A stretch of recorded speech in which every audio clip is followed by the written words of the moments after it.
ವೀಕ್ಷಕರೇ ನಮಸ್ಕಾರ. ನಾನು ನಿಮ್ಮ ನಾಗರಾಜ್ ಚೋಳು, ಪ್ರಖ್ಯಾತ ಜ್ಯೋತಿಷಿ, ವಾಸ್ತು ಹಾಗೂ ಸಂಖ್ಯಾಶಾಸ್ತ್ರಜ್ಞರು ಮಾತನಾಡ್ತಾ ಇರ್ತಕ್ಕಂಥದ್ದು.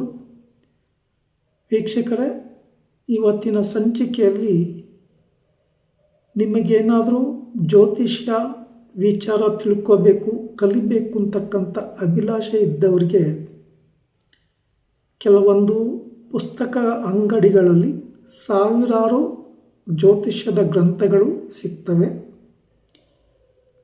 ಅವರನ್ನೇ ಕೇಳಿದರೆ ಕೆಲವೊಂದು ಮಾಹಿತಿಗಳನ್ನು ತಿಳಿಸ್ತಾರೆ. ನೀವು ಆ ಗ್ರಂಥಗಳನ್ನು ಅಧ್ಯಯನ ಮಾಡಿಬೇಕಾದ್ರೆ ಜ್ಯೋತಿಷ್ಯವನ್ನು ಕಲಿಬಹುದು. ಜ್ಯೋತಿಷ್ಯದ ಉಪಯೋಗ ಎಷ್ಟು ಇದೆ ಅಂತಂದರೆ, ಈಗ ನಿಮ್ಮ ಮನೆಯಲ್ಲಿ ಒಂದು ಮಗು ಜನನ ಆಯಿತು ಅಂದರೆ ಆ ಮಗುವಿಗೆ ಯಾವ ರಾಶಿ ಬರುತ್ತೆ, ಯಾವ ನಕ್ಷತ್ರದ ಹೆಸರನ್ನು ಇಡಬೇಕು ಅನ್ನೋದನ್ನು ನಾವು ನೋಡ್ಬೋದು. ಏನಾದರೂ ದೋಷ ಇದ್ದರೆ ಏನು ಪರಿಹಾರ ಮಾಡ್ಕೋಬೇಕು ಅಂತಕ್ಕಂಥ ಮಾಹಿತಿಯೂ ಸಹ ಇರ್ತದೆ. ಮತ್ತು ಆ ಮಗುವಿಗೆ ತೊಟ್ಟಿಲು ಯಾವಾಗ ಹಾಕಬೇಕು, ನಾಮಕರಣ ಯಾವಾಗ ಮಾಡಬೇಕು, ಇನ್ನು ಮುಂತಾದಂಥ ಸಾಕಷ್ಟು ವಿಚಾರಗಳು ಅದರಲ್ಲಿ ಇರ್ತದೆ. ಹಾಗೆ ನಾವೊಂದು ವಿವಾಹ ಕಾರ್ಯವನ್ನು ಮಾಡಬೇಕಾದ್ರೂ ಸಾಲಾವಳಿ ಅಂಥೇಳಿ ಕೇಳ್ತೇವೆ. ಸಾಲಾವಳಿ ವಿಚಾರ ಬಹುತೇಕವಾಗಿ ತುಂಬ ಕಡೆ ಕೇಳೋದುಂಟು. ಆದರೆ ಕುಜ ದೋಷ ಇದೆಯಾ, ಮಾಂಗಲ್ಯ ದೋಷ ಇದೆಯಾ, ಸಂತಾನ ದೋಷ ಇದೆಯಾ, ಜಾತಕದಲ್ಲಿ ಬಲ ಇದೆಯಾ ಇಲ್ವಾ, ಇವುಗಳನ್ನೆಲ್ಲ ನೋಡಿ ತಿಳ್ಕೋಬೇಕು ಅಂತಂದರೆ ಜ್ಯೋತಿಷ್ಯದ ಗ್ರಂಥಗಳು, ಜಾತಕ ವಿಮರ್ಶೆ ಮುಂತಾದ ವಿಚಾರಗಳನ್ನು ತಿಳ್ಕೊಂಡ್ರೆ ನಿಮಗೆ ಒಳ್ಳೆಯದು. ಈ ವಿವಾಹ ಕಾರ್ಯ ಮಾಡ್ತಕ್ಕಂಥ ಸಂದರ್ಭಗಳಲ್ಲಿ ಕೆಲವೊಂದು ಕಡೆ ಶುಕ್ರವಾರ ಬೆಳಗ್ಗೆ 10:30ಯಿಂದ 12 ಗಂಟೆವರೆಗೆ ರಾಹುಕಾಲ ಇರ್ತದೆ. ಗೊತ್ತಿದ್ದೋ ಗೊತ್ತಿಲ್ಲದೆಯೋ ಆ ಸಮಯದಲ್ಲಿ ಮುಹೂರ್ತಗಳನ್ನು ಕೊಟ್ಟಿರ್ತಾರೆ. ಆ ಮುಹೂರ್ತದಲ್ಲಿ ಮದುವೆ ಮಾಡಿದಾಗ ಆ ನೆಗೆಟಿವಿಟಿ ಎಫೆಕ್ಟ್ ಆಗ್ತಕ್ಕಂಥದ್ದು ಆ ಎರಡು ಕುಟುಂಬಗಳ ಮೇಲೆ ಮತ್ತು ದಂಪತಿಗಳ ಮೇಲೆ. ಆಮೇಲೆ ನಾವು ಅಂದ್ಕೊತೀವಿ ನಮ್ಮ ಟೈಮ್ ಚೆನ್ನಾಗಿಲ್ಲ, ಏನು ಮಾಡೋಕ್ಕಾಗಲ್ಲ, ಇಲ್ಲ ಆ ಹುಡುಗಿ ಸರಿ ಇಲ್ಲ ಅಂತೀವಿ, ಇಲ್ಲ ಆ ಹುಡುಗ ಸರಿ ಇಲ್ಲ ಅಂತ ಅಂದ್ಕೊತೀವಿ. ಸರಿಪಡಿಸ್ಲಿಕ್ಕಾಗದಲ್ಲೇ ಇರ್ತಕ್ಕಂಥ ತಪ್ಪುಗಳನ್ನು ಮಾಡ್ಕೊತೀವಿ. ಒಂದು ಮನೆ ಕಟ್ಟಬೇಕಾದ್ರೂ ಅಷ್ಟೇ, ರಾಜಯೋಗದಲ್ಲಿ ಶುಭ ಮುಹೂರ್ತವನ್ನು ಕೊಟ್ಟರೆ ಆ ಮನೆ 6 ತಿಂಗಳ ಒಳಗಡೆಯೇ ಕಂಪ್ಲೀಟಾಗಿ ಗೃಹ ಪ್ರವೇಶ ಆಗುತ್ತೆ. ಇದಕ್ಕೆ ನಾನು ಚೋಳೂರಿನಲ್ಲೇ ಅಕ್ಕಪಕ್ಕ ತುಂಬ ಮನೆಗಳನ್ನು ಕೊಟ್ಟಿದ್ದೇನೆ. ಕೆಲವೊಂದು ಮನೆಗಳು 2 ತಿಂಗಳಲ್ಲೇ ಕಂಪ್ಲೀಟ್ ಆಗಿರೋದು ಮಾಹಿತಿ ಸಿಕ್ಕಿದೆ. ಹಾಗೆ ಒಳ್ಳೆಯ ಮುಹೂರ್ತ, ಒಳ್ಳೆಯ ದಿನ, ಇವುಗಳ ವಿಚಾರಗಳನ್ನು ತಿಳ್ಕೋಬೇಕಾದ್ರೆ ಜ್ಯೋತಿಷ್ಯ ಗ್ರಂಥಗಳ ಅಧ್ಯಯನ ಮುಖ್ಯ.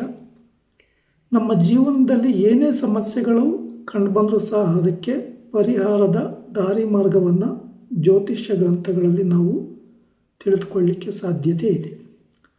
ಈ ಮನೆ ಕಟ್ಟಬೇಕಾದ್ರೆ ಯಾವ್ಯಾವ ದಿಕ್ಕಿಗೆ ಏನೇನಿರಬೇಕು, ಎಷ್ಟು ಬಾಗಿಲುಗಳು ಇರಬೇಕು, ಎಲೆಕ್ಟ್ರಿಷಿಯನ್ಸ್ ಮೀಟರ್ ಬೋರ್ಡ್ಗಳನ್ನು ಎಲ್ಲಿ ಅಳವಡಿಕೆ ಮಾಡಬೇಕು, ಟಿ ವಿ ಎಲ್ಲಿಡಬೇಕು, ತುಂಬ ವಿಚಾರಗಳನ್ನು ತಿಳ್ಕೊಳ್ಳಿಕ್ಕೆ ಸಾಧ್ಯತೆ ಇರ್ತದೆ. ಇನ್ನು ಒಂದು ಜಾತಕವನ್ನು ವಿಮರ್ಶೆ ಮಾಡಬೇಕಾದ್ರೂ ಅಷ್ಟೇ, ಆ ಜಾತಕದಲ್ಲಿ ರಾಜಯೋಗ ಇದೆಯಾ ಅಂದರೆ ಒಂದು ಉನ್ನತವಾದಂಥ ಸ್ಥಾನ, ಮಾನ, ಗೌರವ, ಯಶಸ್ಸು, ಕೀರ್ತಿ ಇವುಗಳನ್ನೆಲ್ಲ ಈ ರಾಜಯೋಗದ ಫಲಾಫಲಗಳು ಕೊಡ್ತವೆ. ಅದೇ ರೀತಿ ಅವನ ಸಮಯ ಬ್ಯಾಡ್ ಲಕ್ ಆದರೆ ನಾವು ಯಾವುದೇ ಫಲಗಳನ್ನು ಪಡ್ಕೊಳ್ಳಿಕ್ಕಾಗಲ್ಲ. ನಮ್ಮಲ್ಲಿ ಎಷ್ಟೇ ಬ್ರಿಲಿಯಂಟ್ ಮೈಂಡ್ ಇದ್ದರೂ ಮೇಲೆ ಬರೋಕ್ಕಾಗಲ್ಲ.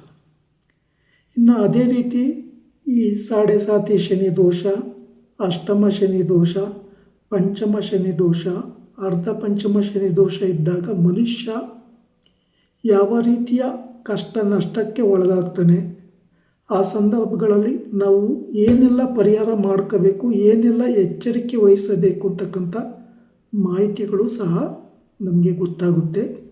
ಹಾಗೆ ಸರ್ಪದೋಷದ ಎಫೆಕ್ಟ್ ಇದ್ದರೆ ಆ ಮನುಷ್ಯ ಕೆಲವೊಂದು ಸಲ ಬ್ಯಾಡ್ ಹ್ಯಾಬಿಟ್ಗೆ ಒಳಪಟ್ಟು ಸೂಸೈಡ್ ಮಾಡ್ಕೊಂಬ ನಿರ್ಧಾರಕ್ಕೆ ಕ್ಷಣಾರ್ಧದಲ್ಲಿ ಬಂದಿರ್ತಾನೆ.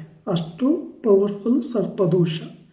ಇನ್ನು ಕಾಲ ಸರ್ಪದೋಷ ಇದ್ದರೆ ಆ ವ್ಯಕ್ತಿಗೆ ಅಭಿವೃದ್ಧಿಯನ್ನೇ ಕೊಡಲ್ಲ.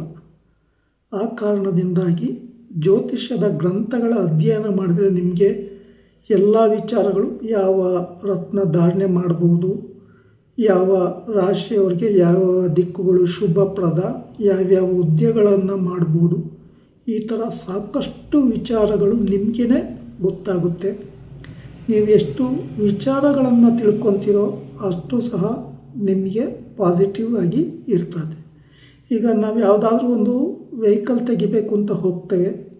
ಆ ಟೈಮ್ ದಿನ ಶುದ್ಧಿ ಇಲ್ಲದೇ ಇದ್ದರೆ, ರಾಹು ಕಾಲ ಆಗಿದ್ದರೆ ಅಥವಾ ಯಮಗಂಡ ಕಾಲ ಆಗಿದ್ದರೆ ಆ ವೆಹಿಕಲನ್ನು ತರಬೇಕಾದ್ರೆ ಆಕ್ಸಿಡೆಂಟ್ ಆಗ್ತದೆ ಅಥವಾ ಇನ್ನೇನೋ ಸಮಸ್ಯೆಗಳಾಗ್ತದೆ.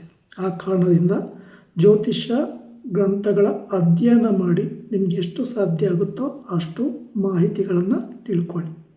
ವೀಕ್ಷಕರೇ, ಈ ವಿಡಿಯೋ ಇಷ್ಟ ಆಯಿತು ಅಂದರೆ ಲೈಕ್ ಮಾಡಿ, ಶೇರ್ ಮಾಡಿ, ಫಾಲೋ ಮಾಡಿ, ಆ ಲೈಕನ್ನು ಒತ್ತಿ, ಬೆಲ್ಲೈಕನ್ ಒತ್ತಿ. ನಮಸ್ಕಾರ.